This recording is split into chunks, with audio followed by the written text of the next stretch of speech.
नमस्कार दोस्तों।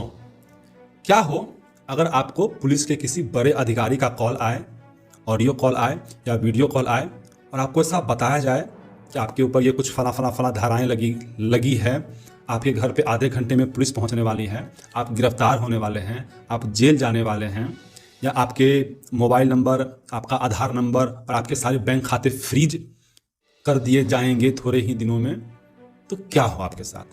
लाजमी है कि आप डर जाएंगे, घबरा जाएंगे, और आपका यही डर, आपका यही घबराहट इन नए किस्म के स्कैमर्स का सबसे बड़ा हथियार है। ये जो नए किस्म के स्कैमर्स मार्केट में नए नए आए हैं, ये एक बहुत अलग तरीके का फ्रॉड कर रहे हैं और इस फ्रॉड का नाम दिया गया है डिजिटल अरेस्ट।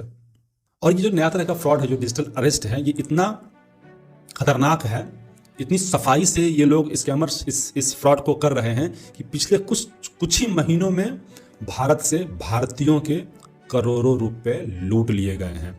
तो दोस्तों, आज के इस वीडियो में हम समझेंगे इसी स्कैम के बारे में, ये स्कैम कैसे किया जा रहा है, और अगर आपके साथ ऐसा कोई कॉल चल रहा हो, ऐसा कोई स्कैम हो रहा हो या हो चुका हो, तो अपने आप को सुरक्षित कैसे रखा जाए। तो दोस्तों, इस नए तरह के स्कैम को समझने के लिए ये क्या है, इसको जानने के सबसे पहले आप ये वीडियो देखिए। सर बोलिए सर। देखिए, ये जो आपने एफआईआर नंबर मुझे सेंड किया है, इस नंबर के खिलाफ 17 कंप्लेंट्स हमारे पास। आप ये नंबर यूज कर रहे हैं? मैंने नहीं यूज करता हूँ सर। अभी कहाँ से बात कर रहे हो? सर कर्नाटका सर, वो घर में हूँ सर। ओके, इसके लिए आप अपनी स्टेट में रिकॉर्ड करवाइए ताकि ये नंबर ब्लॉक कर दिया जाए, फ्यूचर में आपको कोई प्रॉब्लम ना हो। Okay, yes sir. अभी मैं आपको कनेक्ट कर रहा हूँ, ये आपका इन्वेस्टिगेशन ऑफिसर है। आप अपनी स्टेट में रिकॉर्ड करवाइए ताकि ये नंबर ब्लॉक कर दिया जाए। Okay, yes sir, yes sir, yes sir. अब बताइएगा मैं किसके साथ बात कर रहा हूँ। अपना आधार कार्ड मुझे शो कीजिएगा वेरीफाई करने के लिए, बताइएगा। सर मेरे पास अभी नहीं है sir Aadhaar card sir, please sir. Phone आपके फोन में है? नहीं सर। फोन में आधार कार्ड की पिक्चर नहीं है आपके पास? नहीं सर। नंबर याद है आपको? सर नहीं है सर, नंबर भी याद नहीं है सर। हमने सिर्फ वेरीफाई करना है। ओके, वेरीफाई करने के लिए नहीं सर। आप डरिए ना, डरिए ना। अगर आपने कुछ नहीं किया तो आप डरिए ना।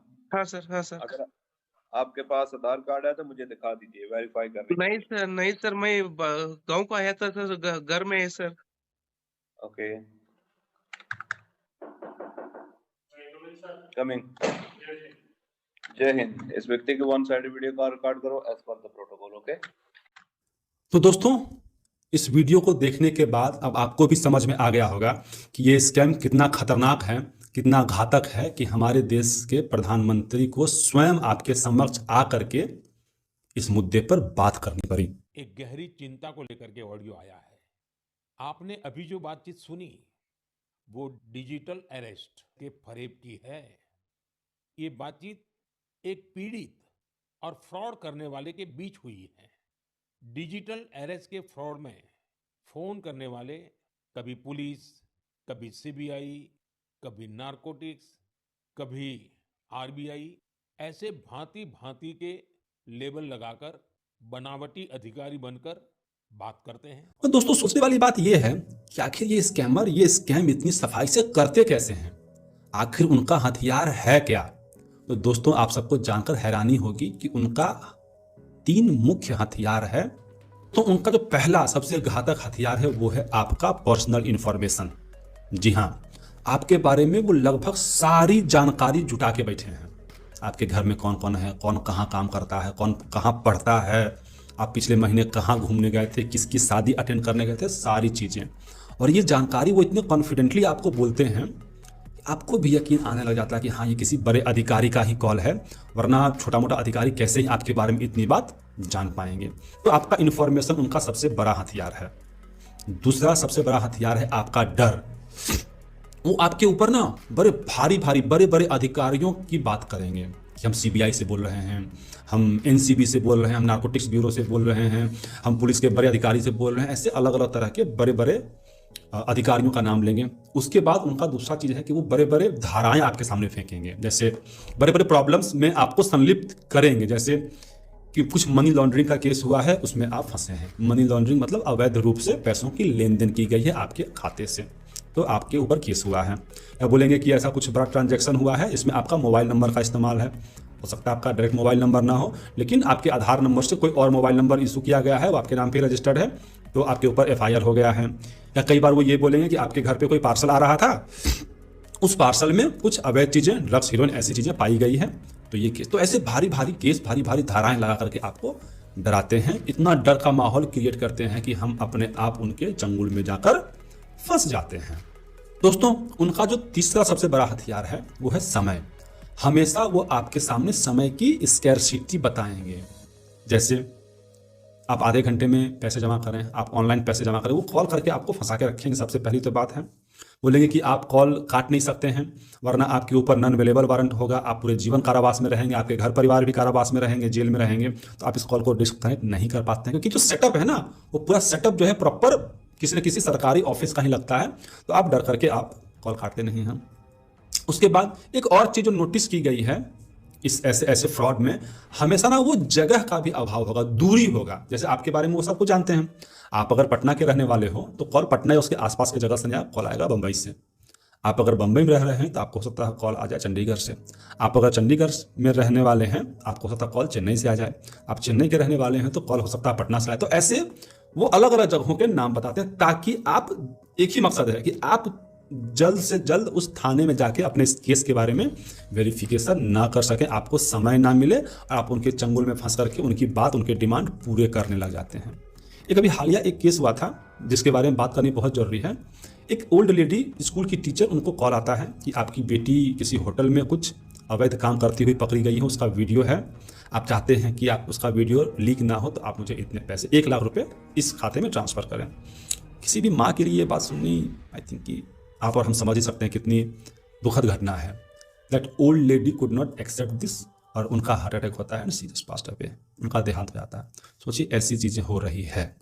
कुछ ऐसे भी केसेस आए हैं कि आपके घर पे फ़ोन किया जाएगा कुछ दूसरे नंबर से, बोला जाएगा कि आपका बेटा है, आपका भाई है, आपकी बेटी है, उसका एक्सीडेंट हो गया है, हॉस्पिटल में एडमिट है, ऑपरेशन होगा, सर्जरी होगा, इतने पैसे लगेंगे, उसका फ़ोन टूट गया है, तो मैं आपको एक नंबर देता हूँ, वो बैंक का वो हॉस्पिटल का नंबर, आप उसमें इतने पैसे ट्रांसफ़र करते हैं। हम भी हड़बड़ाहट में अपने बच्चे से बात नहीं कर पाते हैं, कॉल नहीं कर पाते हैं, और तुरंत आप पैसे भेज देते हैं। तो ऐसे ऐसे लेवल पे स्कैम्स हो रहे हैं, ऑनलाइन फ्रॉड हो रहे हैं। तो ऐसे फ्रॉड से हमें और आपको सचेत होकर के बचने की ज़रूरत है। अब सवाल ये उठता है कि अगर ऐसे स्कैम हो रहे हैं, इतनी सफाई स्कैम हो रहे हैं, तो हम अपने आप को सुरक्षित रखें कैसे, हम अपने आप को बचाएं कैसे? तो इसका भी जो आइडिया है हमारे प्रधानमंत्री ने ही दिया है। इसका भी 3 सूत्रीय अभियान है। पहला रुको, दूसरा सोचो, और तीसरा एक्शन लो। तो सबसे पहले क्या है? रुको। जब भी ऐसे कॉल आए, चाहे ऑडियो हो या वीडियो हो, तो आपने वो डायलॉग सुना है ना पाकिस्तानी प्रधानमंत्री इमरान खान साहब का, सबसे पहले तो आपने घबराना नहीं है। सही बात है, आप सबको घबराना नहीं है, क्योंकि यही घबराहट उनका हथियार बनता है, उनका औजार बनता है। तो आपने घबराना नहीं है, पहले ठंडे दिमाग से शांत बैठो। दूसरा चरण है सोचो। भैया ऐसे जो भी कॉल आ रहे हो, तो पहले सोचो कि अगर आपने कुछ किया ही नहीं है, आपको डरना कैसा? ठीक है, हमारे आधार कार्ड से किसी ने सिम उठा लिया, भाई कोर्ट केस चलेगा ना, उसमें तो फैसला निकलेगा, भले समय लग सकता है। ठीक है, हमारे घर पे कोई पार्सल आ रहा, उसमें संदिग्ध वस्तु हो, हमने तो नहीं मंगाया, अब पार्सल किसने भेजा ही तो ऑनलाइन मालूम चल ही जाएगा ना। कस्टम में हमारे नाम पे कुछ फंसा है, तो जान भी हमको कस्टम में कौन ही क्या भेजने वाला है भाई। तो ऐसी चीज़ों को सोचिए। भारतीय संविधान में डिजिटल अरेस्ट नाम का कोई प्रावधान नहीं है, कोई प्रोविजन नहीं है, कोई धारा ही नहीं है। और दूसरी सबसे इंपॉर्टेंट बात कि भारत का कोई भी अधिकारी आपको फ़ोन पे डिजिटली अरेस्ट नहीं कर सकता है, वो आपको धमका नहीं सकता है, फ़ोन पे वीडियो कॉल पे आपको धमका नहीं सकता, आपको डरा नहीं सकता है, आपसे पैसे चार्ज नहीं कर सकता है, पैसे की मांग नहीं कर सकता। अगर आप दोषी हैं, आपके ऊपर FIR हुआ है, तो आपको वो थाने बुला करके ही पूछताछ कर सकता है। बस सोचो कि ऐसे कॉल आ क्यों रहे हैं, ऐसे कॉल आ रहे हैं, इसका मतलब क्या है। और तीसरा स्टेप है एक्शन लो। दोस्तों, जब भी ऐसे कॉल आपको आ रहे हों या ऐसी घटना आपके साथ हो चुकी हो, तो सबसे पहले भारत सरकार का ये जो हेल्पलाइन नंबर है उस पर कॉल करें। वो हेल्पलाइन नंबर क्या है? 1930 हेल्पलाइन नंबर पे आप कॉल करके सारी बातें बता सकते हैं। अगर हेल्पलाइन नंबर पे कॉल ना हो पा रहा हो, क्योंकि नंबर हैं बिजी हो सकते हैं, तो भारत सरकार का एक वेबसाइट है www.cybercrime.gov.in। आप इस पर लॉग इन करके आप अपनी सारी बातें रजिस्टर कर सकते हैं, सारी शिकायतें आप यहाँ पे दर्ज कर सकते हैं। यकीन मानिए, आपका सारा का सारा प्रॉब्लम सॉल्व किया जाएगा, सुलझाया जाएगा, आपकी बात सुनी जाएगी। दोस्तों, याद रखिए, इस स्कैम से या ऐसे और भी कई सारे स्कैम से आपको सिर्फ और सिर्फ एक इंसान बचा सकता है, वो है आप स्वयं। तो अपने आप को अवेयर करें, अपने परिजनों को अवेयर करें, अपने दोस्तों को अवेयर करें, क्योंकि आपका अवेयरनेस, आपकी जानकारी, आपका सूझबूझ ही आपका असली हथियार है।